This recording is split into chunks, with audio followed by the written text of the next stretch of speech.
Howdy guys. So today we're going to go over cortisol, especially since we have just recently received 2 new cortisol teas.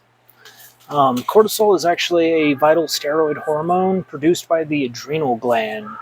It's known primarily as the body's main stress hormone due to its role in the fight or flight response.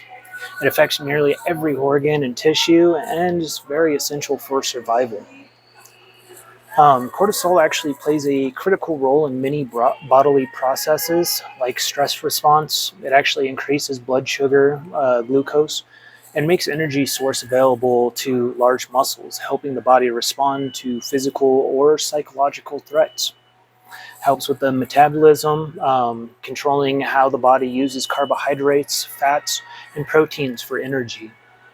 It even has anti-inflammatory actions, helps reduce inflammation, and can be used in synthetic forms to treat inflammatory conditions. It also helps maintain consistent blood pressure levels, influences your immune system function, and cortisol levels naturally fluctuate throughout the day, typically highest in the morning upon waking up and lowest around midnight, helping regulate that circadian rhythm. While temporary increases in cortisol is a normal, healthy response to stress, chronically high or low levels can actually indicate an underlying health problem and lead to serious conditions. High cortisol levels, Cushing syndrome, or hypercortisolism, symptoms usually are going to be a weight gain, especially in the face and abdomen, sometimes called a cortisol belly, a fatty hump between the shoulders, thin skin, purple stretch marks, high blood pressure, and type 2 diabetes. As far as causes go, the body is making too much cortisol for a prolonged period. Problems with the pituitary gland, a tumor, or even the long-term use of certain steroid medications can be the cause. As far as low cortisol levels, like Addison's disease or adrenal insufficiency, the causes are usually the adrenal glands not producing enough cortisol or issues with the pituitary gland that regulates cortisol production.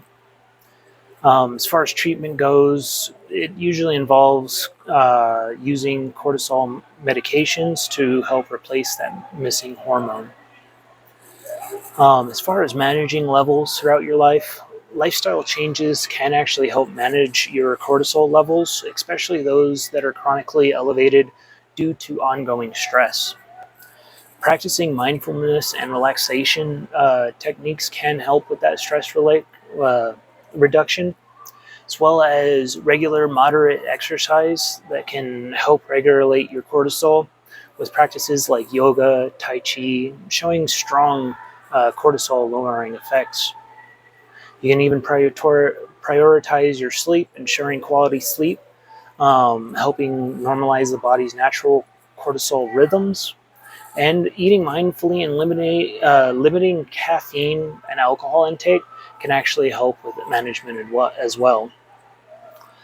Just one thing to keep in mind: if you are ever concerned about your cortisol levels, a healthcare provider can actually perform cortisol tests using blood, urine, or even saliva samples to help diagnose conditions.